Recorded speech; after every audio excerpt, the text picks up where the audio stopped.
You're facing the classic small business owner challenge where you're wearing all of the hats. You're the tutor, you're the content writer, you're the marketer, you're the bookkeeper, you're literally all the things. If you feel like you're constantly getting pulled in so many different directions on a day-to-day basis, and you find yourself just doing busy work as opposed to doing the work that's actually going to be needle moving for your business because you actually don't know what those things are to help actually move the needle forward, then this video is for you. Hey, if you don't know me, I'm Lisa. I am a retired tutoring business owner because last year I sold my business for multiple six figures. And at that time I had 30 tutors working for me on my team, over 30 tutors actually, 200 students that we looked after one-on-one, and we generated over $2 million of revenue by then. My goal on this channel is to really help my fellow tutor bosses with your tutoring businesses and really start help freeing you up in your businesses so that you can finally get out there and have the freedom to choose how you actually want to spend your time, whether that be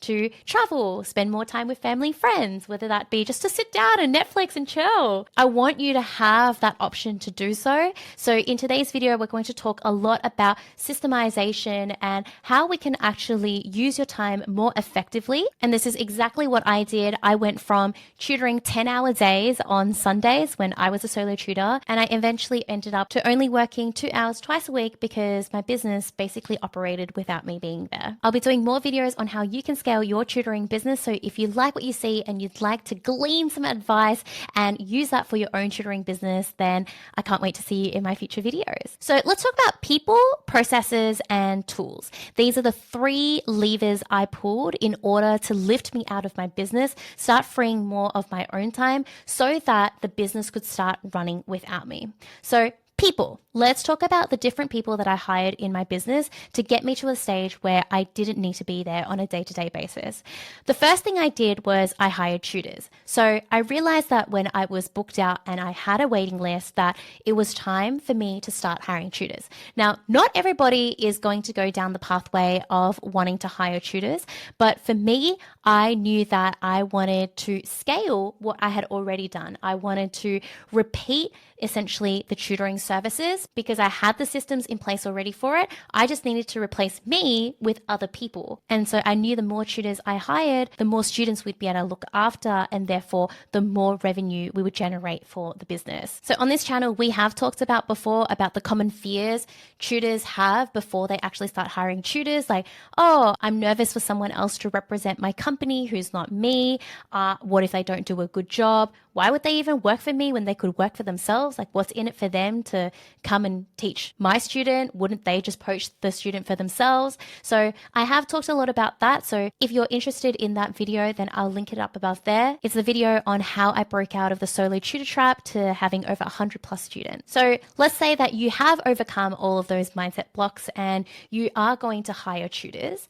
Then you want to make sure that your tutors can repeat what you've done to successfully get your business to where it is today. So think about the struggles that you've experienced in your own business and know that your tutors will also experience those same struggles as well. So for example, setting boundaries, understanding how much more work you're going to do outside of a tutoring session versus how much you're not going to. Communicating with your students when you would actually get back to them. Is it within 24 hours? Is it only Monday to Fridays during certain hours? And then when your students didn't show up, how did you actually deal with that situation? How did you deal with reschedules? How did you deal with cancellations or missed lessons? So all those pain points that you have personally yourself experienced, know that the tutor is going to experience them. And so when you onboard your tutors, the best thing you can do for them is to actually raise their awareness of all these pain points that will potentially happen to them and help them be prepared for it. This is how you essentially are able to create your mini-me's, your cloned versions of you.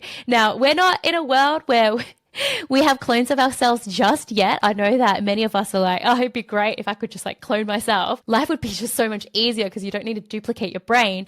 But for now, we're not quite there yet. So you do need to duplicate your brain. So everything that you've experienced, whatever you can write down to help your tutors out, do so, because the more effective they are in their role, the more they can operate like you did, then the more efficient and productive your team will be. And we love efficiency because that shows that we have repeatable systems and processes that work in the back end, which is what ultimately helps us scale. Now, the great news here is that I know a lot of you might be thinking, Lisa, I'm so burnt out. I'm over it.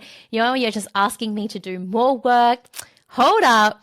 I've actually done the work for you. So I'd love to give you a free gift. I invite you to download my Tutor Training SOP. Included inside it is the exact documentation that I wrote up and gave my tutors in Lisa Study Guides, where I teach them how to set expectations around weekly lessons, what to do if their student doesn't want weekly lessons, follow-up processes if students are inconsistent, and how to deal with cancellations and enforcing your cancellation policy. And so if your students can encourage your students to be weekly, they know how to follow up with students who are inconsistent, they know how to deal with cancellations, that's actually going to resolve a lot of problems for you. And the best news here is that you can literally copy and paste this straight into your business. Feel free to tweak things where you feel like this is how I do things in my business. I'm going to change one or two things here, but you're more than welcome to go and use that. But otherwise, it's completely free for you to download and use inside your own business. I hope that it saves you lots of time. I hope that it saves you lots of headaches. And I hope that it helps you feel less burnt out as well because you've got less work to do. Now, the next person I hired for my team to help free me up from all those endless hours of work is an assistant. So I hired a virtual assistant who did live in the same country as me. And the first things I got her to do were the things that I found most time consuming and most frustrating for myself. So if you're not sure of what you can delegate, those are the two things I would encourage you to think about, because if it's time consuming for you, then heck, you're going to save so much money immediately if you delegate it. But also too, if it's frustrating for you, that's not how we want you to feel in business. We don't want you to feel like you're pushing a boulder up a mountain, because business, yes, it can be hard, but it shouldn't feel like you're dragging your heels through the mud. It should feel somewhat seamless. It should feel like you're enjoying yourself, you're learning. And yes, of course, there are going to be hard moments, but ultimately, we don't want you to be in the place where you're feeling burnt out and tired, because that is not sustainable. You're not going to continue growing a business if you feel that way. So try to offload the stuff that isn't your zone of genius. That's another way to think about it as well. So for example, if you hate writing emails, then delegate that. And that's exactly what I did. The first task that I gave my VA was, help me, please look after my emails. I'm going to give you some templates. We can go back and forth and I'll teach you how to respond to certain emails, especially if we don't have a system for it. But over time, she got more and more comfortable with it. And eventually she was able to take over the entire inbox and I didn't need to be in it at all. And so by hiring my assistant, I was saving myself at least 5 hours of work every single week. And that 5 hours of regained time I was now using on building other elements of my business, like for example, training my tutors or building out resources, etc. Now, eventually, as your assistant becomes more proficient with their work and you build trust with them and you can see that they're a great worker in your business, then you can start to offload even more tasks with them. So you could consider your finances. Maybe you could get them to collect payments, to chase up overdue invoices. Maybe you could get them to look after customer service. Maybe you could ask them to onboard your tutors. There's just so many different options and different things you could be delegating to your assistant. Typically what I see, because I work with so many tutor bosses, that's what I do. That's my specialty in the tutoring industry. I find that most people, their first hire beyond a tutor is an assistant, because there is a lot of administrative tasks like emails, like invoices, and just like nitty gritty daily to-dos that don't necessarily fall under the umbrella of, oh, let me hire a social media marketer, let me hire a salesperson. Eventually, when your business grows and you find that you have enough of a role for those people, so for example, you've got enough sales calls to actually hire someone to do your sales, you've got enough marketing, maybe you're doing social media and you're doing that consistently and you can't be on top of it anymore, then that's when you hire a social media marketer. But only hire as your business grows. You don't need to over-engineer this. You don't need to overthink it.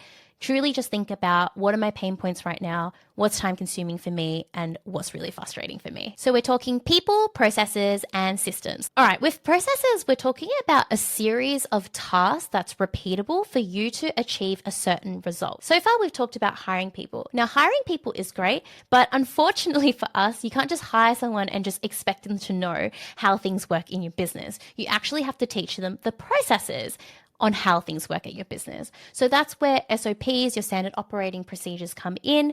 And we talked about this briefly before. With your tutors, you want to write down all the processes that you have so that it's like downloading your brain and duplicating it for them so that they can absorb all that you know. Now, we talked about the Tutor Training SOPs, which I gave you as a free gift earlier, where you'd include your processes like how to set expectations for students to come back weekly, how to deal with cancellations, how to deal with reschedules. But beyond that, you can apply that anywhere in your business. So for example, with your assistant, when it comes to collecting overdue payments, what is your system in doing so? How long do you wait? Do you wait 7 days for a payment to be overdue before you follow up? In your follow-up email, what do you say? If they don't reply, then what do you do? Do you wait another 7 days? Do you wait 4 days? And then what's the next email say?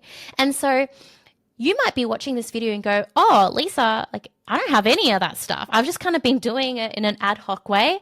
And I'm here to tell you, I was exactly the same. I actually feel that when I started to grow my team, it forced me to be a better business owner because I recognized that a lot of the time, a lot of the things I was doing, I was just doing them here and there, and I didn't have a proper process for them, but I was able to get by. But when my assistant would come to me and say, okay, well, how do we do this? It made me realize, oh, I don't actually have a documented, repeatable, step-by-step process for this.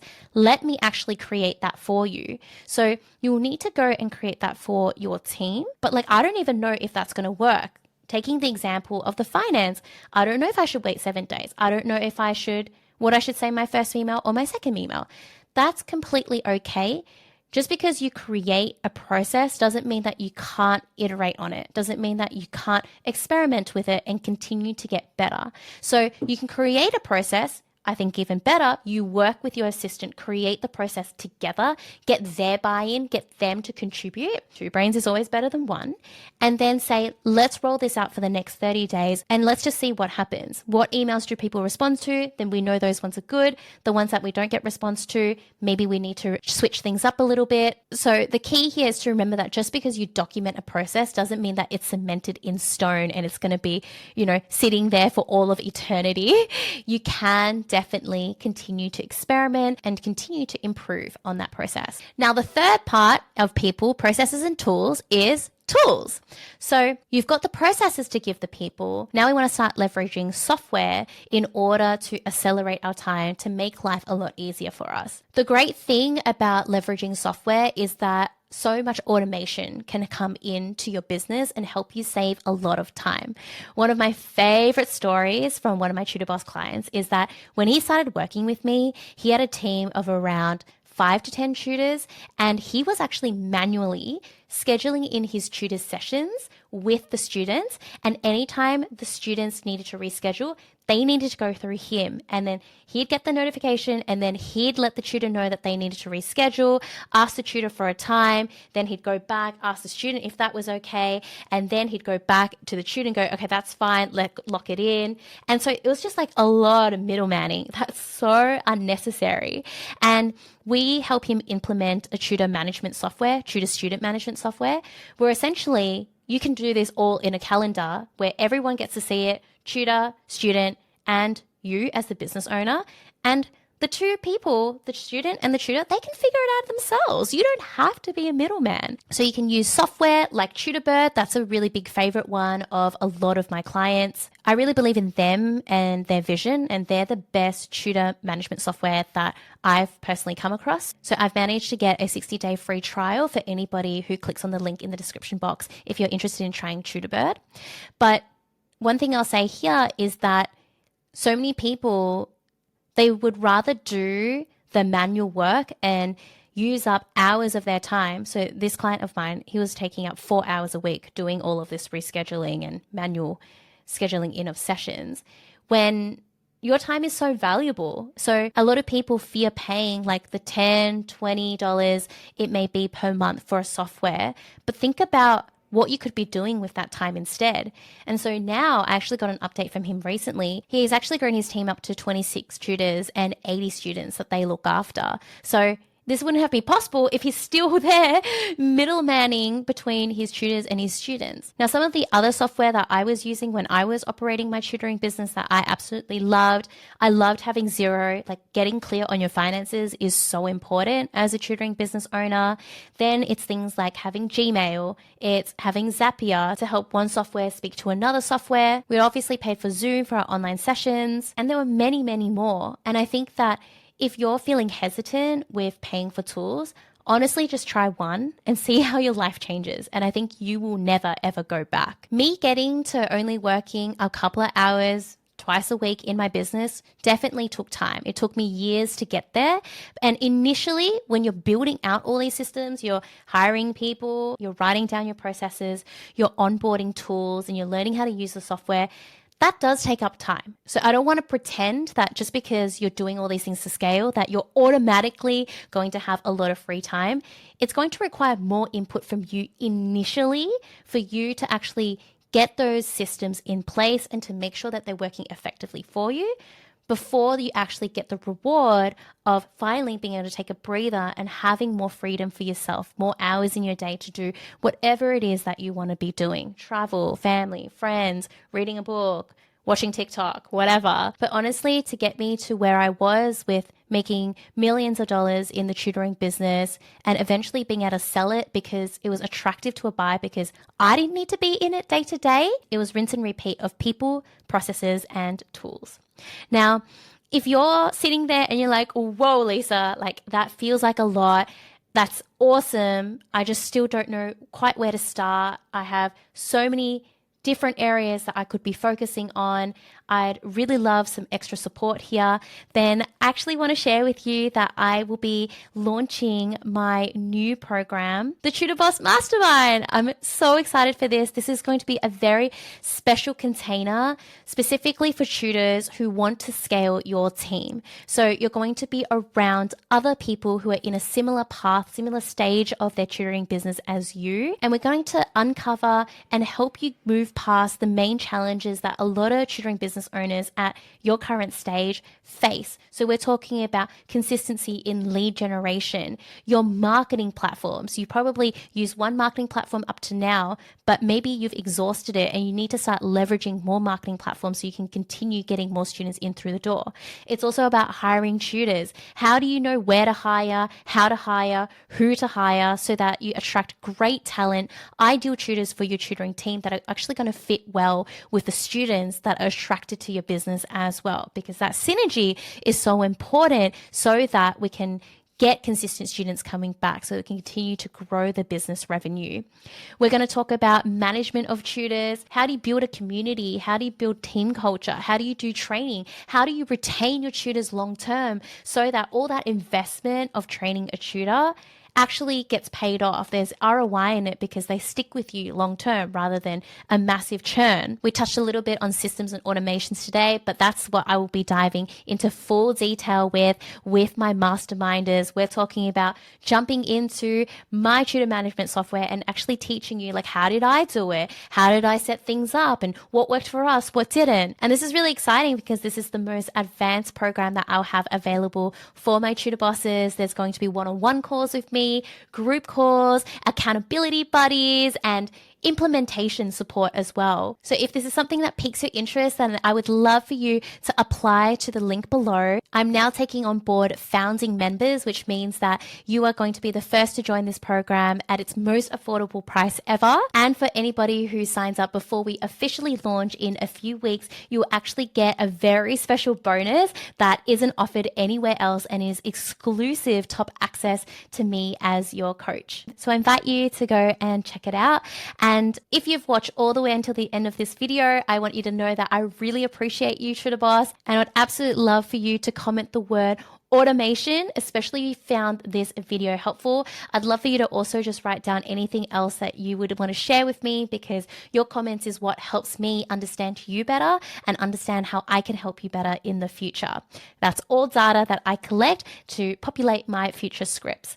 So we talked a lot today about people, tools, and processes. I invite you, if you found this interesting, to go and check out my previous video, how to build a business so tutors would love to work for you, because in order for you to scale your business, you need to retain your tutors long term. And that's what I dive deep into in that video.